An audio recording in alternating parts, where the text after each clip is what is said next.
Welcome to Hood Champion Boxing and Sports. In boxing, you find a way to win or you find a way to lose. Let me tell you something, man. Devin Haney is a special athlete. He really is. I feel if he would have never been in that Ryan Garcia fight, and Ryan Garcia would have been on that Oscarine and jerked Devin Haney, I think Devin Haney would definitely make the fight with Brian Norman Jr. very competitive. I still think Brian Norman Jr. would win, but I think Devin Haney would have the confidence to actually let his shots go. Now, the fight hasn't happened. This is Friday. And of course, if you've been following the channel, you know I feel Devin Haney is going to lose. He's going to get embarrassed. I don't really have any jokes. I like to joke in my videos and shit like that, but I'm telling you right now, there's nothing funny about what's about to happen to Devin Haney, because what we are about to see is the fall of a champion, the Devin Haney story. Now, Devin Haney's journey began like a blueprint for greatness. The next Mayweather. Remember watching him fight when he first signed with Eddie Hearn in the Zone. And I'm like, what is this? That's how talented he was. A young prodigy, a technician, a disciplined master of the sweet science who rose through boxing with poise of a future Hall of Famer. He had it, man. For years, fans viewed him as a fighter who had every tool. He had speed, he had timing, defensive awareness, ring IQ, a laser jab, footwork that could freeze a division, and a mentality rooted in craft over chaos. Dev was the kid who did everything right. The fundamentals were sound. He was special, a boxing phenom. Turned pro, I think, at 17. He was the fighter who made boxing look easy because he respected the fundamentals more than the flash. His rise to undisputed lightweight champion confirmed. Here he is. He wasn't just one of the best. He was next up. But the story isn't about the rise. The story is about everything fans fear is happening right now. I'm telling you, this is the unraveling. The uncertainty, the quiet downward spiral that began with one brutal night that changed everything. The Ryan Garcia fight. Old wacko jackal decided he wanted to take it to the stupid and get juiced to the gills on the good stuff. Now, I'm calling it, just like a lot of fans, the night the switch flipped. The night confidence leaked out of Devin's career, and the moment that cracked the foundation. Now, whether those claims are exaggerated or not, the perception has shaped the narrative surrounding Devin Haney today, and that is a fact, jacked. Many fans believe that Devin stepped into the ring against Ryan Garcia fully expecting his skill set to carry him through. I, for one, thought he was going to lose to Ryan because of Ryan's size, reach, speed, and power. So as the fight progressed, I was like, that's just what I expected to see. Ryan do the business, Devin have moments, but Ryan just land that power and destroy him. But instead of a tactical chess match, he was just walking into raw power, unpredictable timing, and a version of Ryan he wasn't prepared for. And I will say this, there were some things Ryan was doing Devin should have never allowed. So you'd have to think that Ryan, without the Oscarine, he still would have had success. Doesn't mean he would have won or knocked Devin down the way he did, but he would have had success. You see, the knockdowns weren't just physical. Fan commentary suggests they were emotional. Every shot that landed didn't just hurt Devin physically, it rewrote how fans viewed his durability. Before that night, Devin was seen as a slick, hard-to-hit, clean, and mentally composed fighter. After that night, fans questioned whether his confidence, toughness, and willingness to engage were permanently altered. And this is where the story shifts, especially for me and seeing him come off that Ramirez fight. Now, Devin is preparing to face a killer. A killer. Brian Norman Jr. If you don't think that, well, then hold your horses. Let's not take it to the stupid. Brian Norman Jr. gets busy. And that's why fans believe everything that can go wrong will go wrong. Not because Devin lacks skill, but because he lacks belief in those skills. In the eyes of the boxing public, this is a man trying to rediscover himself while standing across the ring from a dangerous opponent with nothing to lose. Brian Norman Jr. has nothing to lose. Young, powerful, hungry, man built for pressure fights with a point to prove. His reputation is built on aggression, fearlessness, and willingness to walk through fire to prove he belongs at the highest level. This is not the style many fans believe Devin wants to see right now. They actually feel that Devin and his father made a mistake by taking this fight. But in case you didn't know, Devin signed a 3-fight deal for $36 million with Turkey Al-Rashid. The first fight was with Ramirez. He has 2 fights left. And I think Devin was planning on fighting Ryan Garcia in the rematch and then a 3rd fight with Ryan. That would have been his 3 fights. 3 not so bad fights, $36 million. Cha-ching, ching. However, Ryan lost to Rolly, and Devin had to find a dancing partner. And unfortunately, you can say that, oh yeah, we're doing Brian Norman Jr. a favor. We're giving him the opportunity. Get out of here with that bullshit. If Devin could have found a different fight somewhere else, he would have gone that way.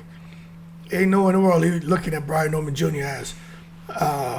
as something he believes he can truly win. You can just look at Devin Haney's body language, the face-off, even his dad. They don't really have too much to say right now. They know right now that this ain't the fight they really want, but they had to do it. Now, don't get me wrong. Devin can still do many things great. His jab is elite. The jab is the most important punch in boxing. Footwork is sharp. I just think he's going to have too much footwork trying to run and get the hell away from Brian Norman Jr. Devin's going to trip over his own feet and fall in the ring and look crazy. His ring IQ remains one of the highest in the sport. He can control distance better than almost any fighter of his generation. Not so sure how he does against Brian Norman Jr.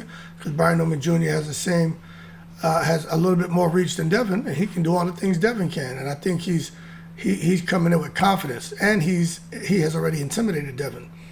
So although Devin can do these things, he's really great at doing these things. I'm just not so sure Devin's going to be able to perfectly execute anything.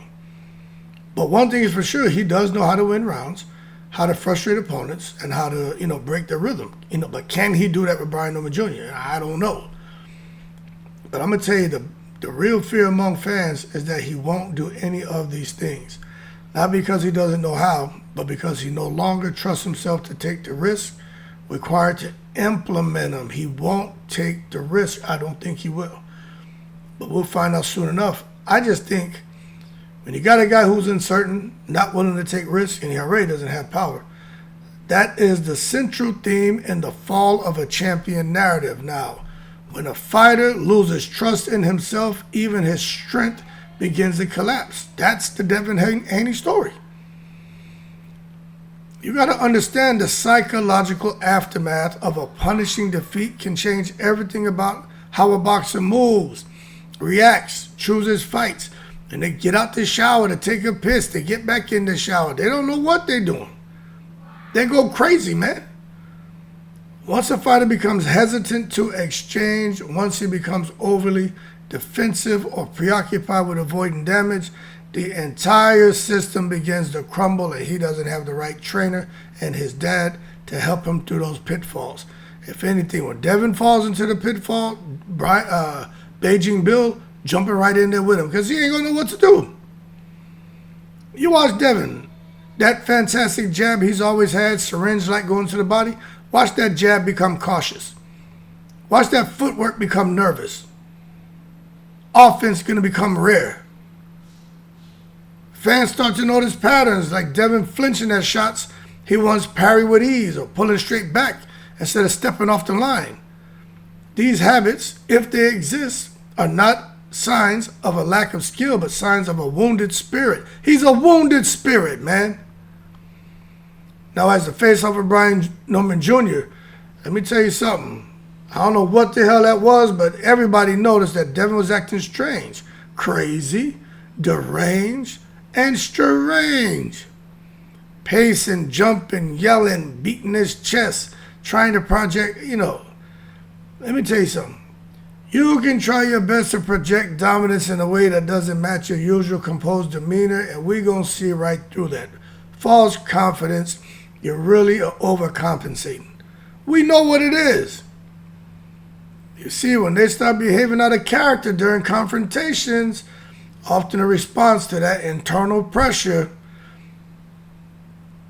that forced bravado, that burst of energy, that just signals to me anxiety, uncertainty, and just overcompensating emotionally.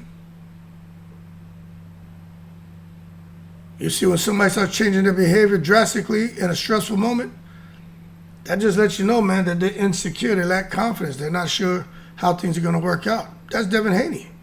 But, you know, by contrast, you look at Brian Norman Jr., the assassin, he's there, cool as a cucumber, stoic, calm, unfazed, consistent. The boxing fans have communicated to me that they see that and interpret it as a sign of a man who's ready. A man who's not performing a role but living for his moment. If Devin is overthinking and Norman is locked in, the energy becomes lopsided before the first punch is even thrown. And that's exactly what's happened. I'm telling you, Devin's going to lose. It's the downfall. And it's sad. It's sad because I think Ryan Garcia, not only did he rip pounds of flesh from his face, I think he ripped, you know, ounces and ounces and pounds of confidence from Devin's soul, man. You know, it's crazy. You take a look at the father dynamic. Beijing Bill Haney is known for confidence, charisma, talk, swagger, always defending and guiding Devin. He's always that big voice behind Devin, that big mouth. But you gotta love and respect to see him and what he's done for his son and what he's doing with his son. But I'm telling you, when tensions rise and confrontation peaks, especially like what we saw the last couple of days, you know, I've noticed, you know, Bill backing away, de-escalating, or talking loud from a distance, you know. I mean, I interpret that as, you know, smart maturity, but I also interpret it as fear, pressure, or the weight of protecting the son who may not be the same after a brutal defeat, you know. So that's how I see it. There's a growing belief fans are sitting back watching, and they're saying, you know what? Both of these Haneys, Pop and Son, they know the danger of this fight. They know Brian Norman Jr. is powerful. They know he's unpredictable. They know he has a potential to knock out anyone in the division. And they know Devin's chin right now is the biggest question mark in the entire sport. The public perception that Devin lost his confidence, that he's afraid to get hit, that he doesn't trust his durability, becomes the fuel for the darkest version of his story. Fans feel that if Devin goes into this fight afraid to let his hands go, he will freeze, frozen. And when a fighter freezes against a puncher, disaster can strike. It will strike. And this is the fear that, in my opinion, is just behind the whole narrative. But I'm telling you, he's going to freeze, and then he's going to get tranquilized. And at the end of the day, even in this storm, Devin still holds the keys, man. He still has the talent to outbox anyone. He still has the discipline to perform at the championship level. He still has the ability to make opponents miss and pay. The tragedy, according to fans, is that he may not use these tools because he's not mentally ready to risk being hit again. The shit took something out of him, people. Hey, look, I don't hate Devin. I like young Dev. I'm just calling it like I see it. And if I end up being wrong, I'm wrong. You know what I mean? I don't have a crystal ball. I ain't no soothsayer. I just sit back, take a look, and try to give, you know, an honest, unfair, unbiased opinion and perspective. And I don't think Devin wins because of the things I've mentioned in this video. The bottom line, I don't think the story is about Devin Haney the boxer. It's about Devin Haney the man. A man standing between two worlds. You got one built on confidence and one shaped by doubt. If Devin overcomes this chapter, he rewrites his legacy. If he doesn't, fans will look back on the Ryan Garcia fight as the night the fall began, which is real. And that's why this moment, this fight, this version of Devin Haney has become the center of a story that feels like tragedy waiting on redemption. redemption song. But Devin ain't Bob Marley. You gotta understand. Tragedy waiting for redemption, but you gotta understand. It's not because Devin isn't great, but we believe that he may no longer believe that he is.